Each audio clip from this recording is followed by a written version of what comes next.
you know, there's a lot of noise in the press, especially on the left, especially as you move towards the radical left, about the alt-right. But I have a hard time putting my finger on exactly who these alt-right people are.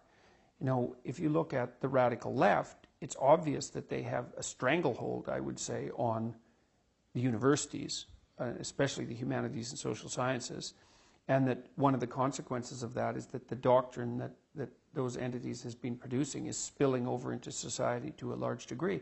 And there's a lot of noise about the alt-right, but I can't figure out who the alt-right people are. Has anyone met them? Well, you know, what happens in the United States, I think, is that anything that smacks of support for Trump is immediately associated with the alt-right. But the situation in the United States is way more complicated than that, because the Americans have been split 50% Democrat and 50% Republican, like as close to 50% as it can possibly be, for 4 decades.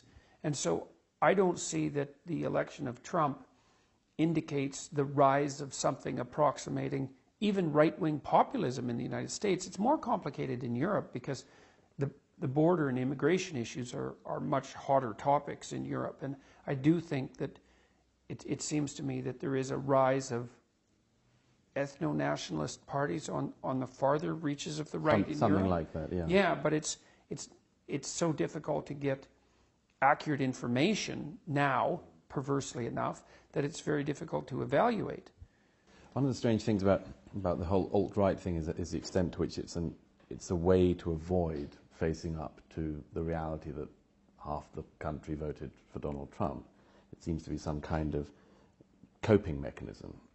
And I noticed a little while ago when you were doing Bill Maher's show, you mentioned when you got onto the panel bed that perhaps you went down a level underneath the one that the panel wanted to talk about, which was just riffing on the awfulness of Donald Trump. And I think you rightly pointed out that, you know, we can all play the game of who can be rudest about Donald Trump, but you tried to go down to the level of what would you do if you took the president away from the people who voted for him by indictment or whatever it would be, whatever the mechanism.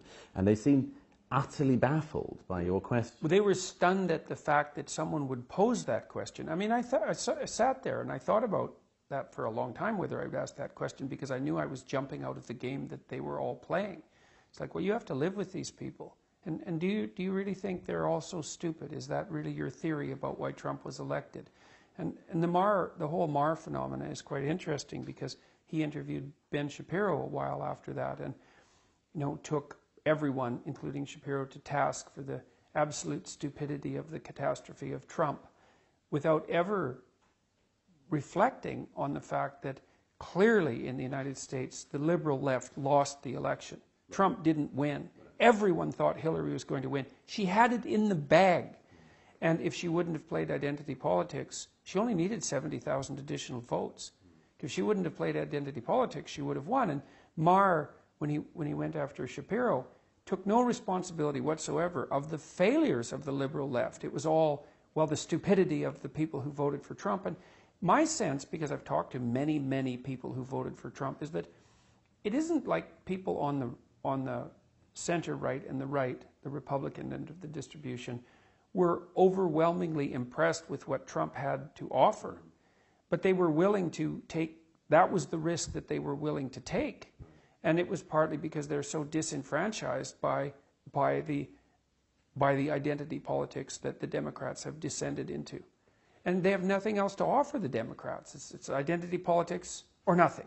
Do you think, to an extent, I mean, the Trump Brexit phenomenon is often uncomfortably put together. There are lots of things that make them different, but one of the things that makes them similar is this attempt by people to push away any attempt to explain what has happened, to come up with reason after reason other than the possibility that half of the people have a different view of politics. And there seems to be some kind of coping mechanism going on that to keep pushing away that realization that your own side has got some fundamental misunderstanding. Yeah, well, it's easier. And I think it's very easy for people who don't want to evaluate their own beliefs to assume that everything that the other side is saying is a consequence of their personal moral failings and their ignorance and their malevolence, basically.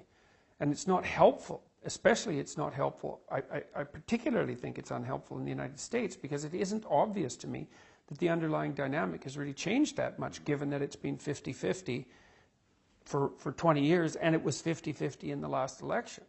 So